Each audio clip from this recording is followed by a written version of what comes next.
Hi, I'm Ayman Jamal. Welcome to IASbaba's Current Affairs Prelims to the point. I will be discussing 5 topics and 5 MCQs on daily basis which are important from our prelims perspective. So let us start. These are the topics we are going to cover today. So in the Hindu newspaper, there was a news about the resistance front. So let us see what is relevant from our prelims perspective. We'll be talking about the resistance front, FATF, Global Terrorism Index. So what is the resistant front? This claimed responsibility for the attack on security forces in Kupwara, Kashmir, which killed 5 army personals. So this is a new terror outfit in Jammu and Kashmir, and this is backed by Pakistan-based terror groups like Lashkar-e-Taiba, Hizbul Mujahideen. This was created in 2019 with the withdrawal of Article 370. What is the purpose of TRF? So Pakistan, with the help of this terror outfit, is trying to evade scrutiny by FATF and avoid sanctions. FATF is to review the Pakistan's performance against terror funding in June. So the meeting will be in Beijing, and Pakistan is currently on the grey list of FATF. So Pakistan is trying to lure a lot of young Kashmiris to join this front so that it can project it as a local movement. We'll see something about FATF. This is a global money laundering and terrorist financing watchdog. This is an intergovernmental body, and this sets the international standards to prevent the illegal activities like money laundering and terrorist financing. So this FATF also have FATF standards or recommendation. This is to ensure coordinated global response to prevent organized crime, corruption and terrorism. It also works to stop the funding of weapons of mass destruction.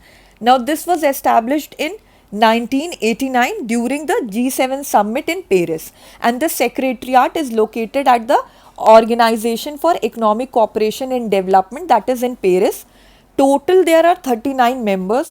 So 37 members are member jurisdictions, and there are 2 regional organizations who are also member, Gulf Cooperation Council and European Commission. India is also a member. Now there are 2 lists under the FATF. One is the grey list, other is the black list. Only 2 countries, Iran and North Korea, are on the black list currently. What is the grey list? Countries under this are considered to be the safe havens for supporting terror funding and money laundering. So it is a type of warning that if the country does not address this problem, it can go to blacklist. Under the blacklist, the countries are known as non-cooperative countries or territories, NCCTs. These countries support terror financing and money laundering activities. What is the decision making body of FATF? That is FATF plenary, and this meets thrice in a year. So if you see the history of Pakistan, earlier also there were severe restrictions put by FATF on Pakistan from 2008 to 2012. Also in 2012, Pakistan was put in grey list and it was removed in 2015. Why it was removed? It was removed because it passed the National Action Plan to deal with terrorism, and this happened after the Peshawar school massacre in 2014. So FATF has now given Pakistan 27-point to-do list to be implemented by it. If it is listed under the blacklist, it will be very difficult for that country to get financial aid from World Bank and IMF, etc. It will impact its role in Belt and Road Initiative of China also. Also the imports, exports, remittances, these will be impacted, and the downgrading of the country by risk rating agencies can happen. Now something about Global Terrorism Index.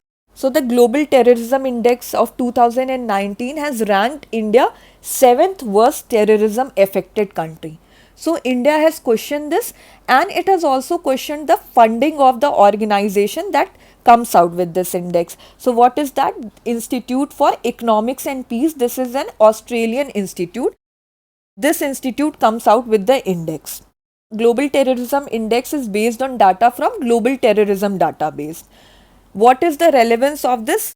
The scores from this index are directly used in Global Peace Index. So Global Peace Index is also by the Institute of Economics and Peace. Also, the scores are directly used in Global Slavery Index. So, Global Slavery Index is by Walk Free Foundation. The scores are indirectly used by the World Economic Forum for its travel and tourism competitiveness and global competitiveness indices. Also, indirectly, the scores are used in the compilation of Safe Cities Index. So, this Safe Cities Index by the Economist Intelligence Unit. The various terrorist organization, Lashkar-e-Toiba, Harkatul Mujahideen, Jaish-e-Mohammed, these are Pakistan-based terror organization and they keep attacking India. Moving to the next news. In the Indian Express, there was a news about Global Energy Sector IEA report. So let us see what is important from our prelims perspective. So Global Energy Review 2020 is given by International Energy Agency, and this includes impact of COVID-19 crisis on energy demand and also carbon dioxide emissions. So what are the key findings of Global Energy Review 2020? 15% of daily electricity demand has reduced due to this lockdown in various parts of the world. Also, there is a decline in power consumption in the countries who have dominant services sector. So, the lockdown also resulted in the reduction in the fossil fuel based power generation. About India, the electricity production from coal in India declined by 32.2% compared to 2019. So, this is a big decline. Also, about global coal demand. The global coal demand was down by 8% compared to 2019. So, what are the reasons for this? So, China, which is a coal based economy, this is in crisis due to this pandemic. Also, the renewable energy use is increased amidst this lockdown. The demand for oil has also reduced by 5%. Now, about carbon dioxide emission, it declined by 8% compared to 2019. Renewable energy demand saw a growth. Now about International Energy Agency. So this was established in 1974. What was the situation when it was established? In 1973, OPEC cartel increased the oil prices and there was an oil crisis. So amidst all this, it was established. The mandate is energy security and policy cooperation. This is headquartered in Paris and it releases World Energy Outlook report annually. So 30 members are there and only the OECD countries get the membership. So in 2017, India became an associate member, and in 2018, the 30th member of the IEA was Mexico. What is the structure? There are three bodies: governing board, management committee and the secretariat. So the governing board is the decision making body, management committee undertakes research and development, and the secretariat is headed by an executive director. Also, there are ministerial meeting every 2 years, and there are also standing groups and committees also functioning under IEA. Apart from all this, IEA maintains import monitoring system and it also maintains an emergency response mechanism. So this emergency response mechanism, this is for stabilizing global markets and economy when there is any crisis. So it was activated 3 times. In 1991, there was first Gulf War. So it was activated. In 2005, Hurricanes Katrina and Rita damaged the oil infrastructure in Gulf of Mexico. In 2011, amidst the Libyan crisis, this was activated. Moving to the next news. In the Hindu newspaper, there was a news about Government of India borrows 500 million from AIIB. So let us see what is relevant from our prelims perspective. AIIB approved 500 million US dollar for COVID-19 to India. So this fund will be used for emergency response and health system preparedness package. This was approved by the cabinet in April 2020. So under this, 15,000 crore is marked for India COVID-19. So how will be this funds utilized? There is this immediate use for emergency response. Then it will be utilized in 3 phases, and the rest of the fund will be used for medium term support for 1 to 4 years, and this will be provided under mission mood approach. Now something about AIIB. So AIIB recently established a COVID-19 crisis recovery facility. Initially, it was a 5 billion US dollar, but currently AIIB has doubled it and now this is 10 billion US dollar. Idea for this fund came up at G20 Leader Summit 2020. So AIIB, Asian Infrastructure Investment Bank, this is a multilateral development bank. This is there to improve the social and economic conditions in Asia, and this was proposed by China in 2013. It came into existence in 2014 and the operation officially started in 2016. Headquarter is in Beijing. 57 founding members were there and currently there are 102 approved members. Now about the governance of AIIB, there are board of governors. So there is one governor and one alternate governor appointed by each member. Now there is board of directors, 12 members are there and this is responsible for direction of general operations of the bank. There is also a senior management team. So a president with 5 vice presidents are there. There is an international advisory panel. This is to advise the president and the senior management team. So the initial capital of AIIB was 100 billion US dollar. China is the largest shareholder in this bank and India is the second largest shareholder. So membership is open to all the World Bank members and ADB members, and the members are divided into regional and non-regional members. So there are members also who are from outside Asia. So this was about AIIB. Moving to the next news, in the PIB there was an article about Solar Energy Corporation of India conducting e-reverse auction for 400 megawatt renewable energy projects with RTC supply. So let us see what is important from our prelims perspective. So SECI of India Limited is a central PSU under the Ministry of New and Renewable Energy. So this conducted e-reverse auction for 400 megawatt renewable energy project. So this will be implemented under the build, own, operate model. And what is special about this? This provides for round the clock supply from 100% renewable energy based sources. So this is something new. Now something about the Solar Energy Corporation of India. This is a company under Ministry of New and Renewable Energy, and this is to facilitate the implementation of National Solar Mission dedicated to the solar energy, and now it covers the entire renewable energy domain. Now we'll see something about National Solar Mission. So Jawaharlal Nehru National Solar Mission was launched in 2010 and this was revised twice. So the target now is 100 gigawatt of solar PV by 2022. And making solar energy affordable also. So how will it make solar energy affordable? By undertaking activities like research and development, long-term policy, also production of raw materials and products that are needed for this solar PV. There will be 3 phases, phase 1, 2 and 3. Phase 1 is from 2010 to 2013. Grid connection photovoltaic under this, and 2014 to 2017 is phase 2. Schemes for solar parks and ultra mega solar parks projects are under this phase. Now phase 3 is from 2017 to 2022 and the target is for both grid connected and off grid connected PVs. Now we will see something about solar photovoltaic technology. So this converts sunlight into direct current electricity by using semiconductors. So what happens? Sun rays hit the semiconductor that is placed in the PV cell. So the electrons are highly charged and they are freed. So they move and movement of electron forms the electric current. So this technology is generally employed on solar panels. So the most commonly used semiconductor is silicon. What is the disadvantage of this technology? That if there is no direct sunlight, there will be no electricity production.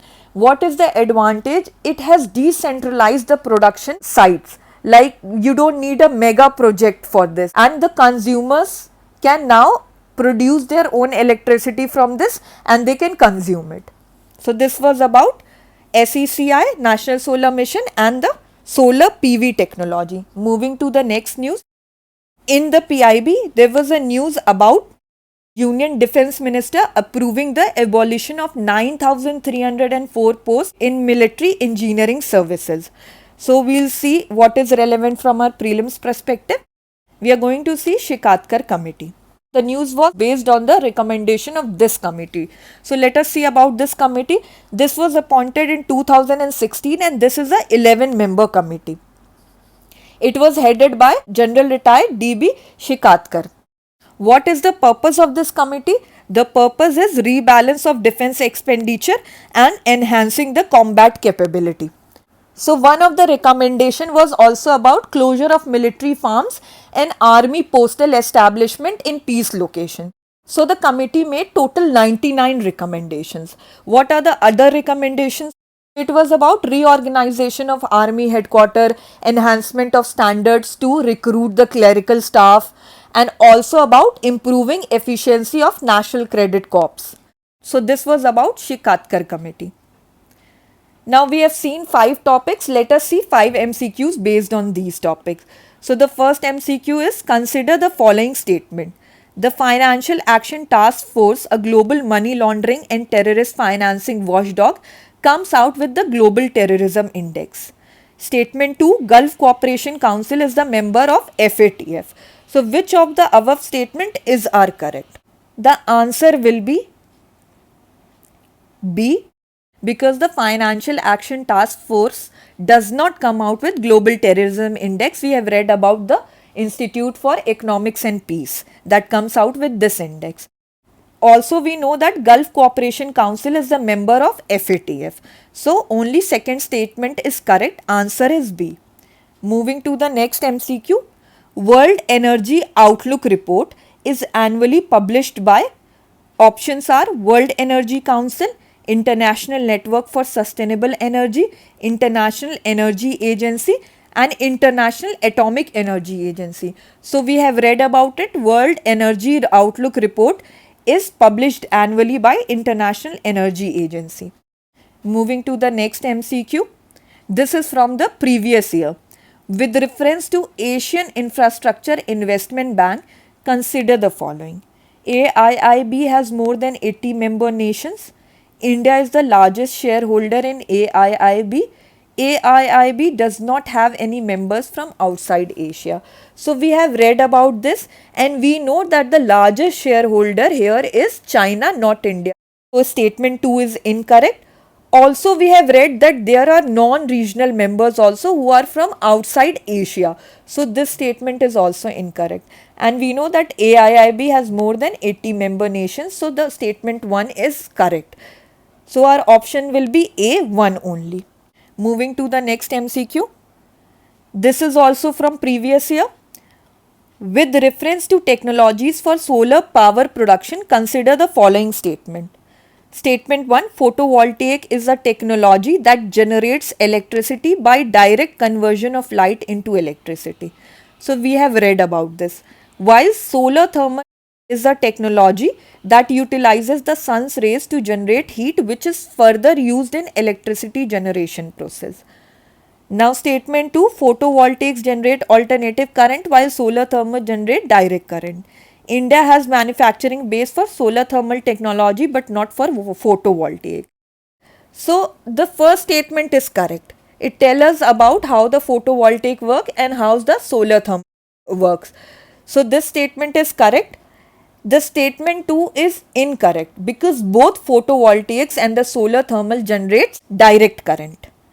India is manufacturing base for both solar thermal technology and for photovoltaics. So this statement is also incorrect. So our answer will be A1 only. Moving to the next MCQ. Shikatkar Committee, which was recently in news, is related to option A, defense expenditure and combat capability. Option B, civil services reform. Option C, agriculture reforms. Option D, reforms in criminal justice system. So we have read about this committee. So we know the answer is A, defense expenditure and combat capability. So about civil services reforms, there were committees like Surinder Nath Committee and B.N. Yugandhar Committee. About this agriculture reforms, recently the panel of chief ministers was created and also there was a committee for doubling the farmers' income, and this was Ashok Dalwai committee. For the reforms in criminal justice system, there was Malimat committee. So we have seen 5 topics and 5 MCQs based on the topics. That is all for today. Thank you so much. Also subscribe to our YouTube channel and press the bell icon to get notified.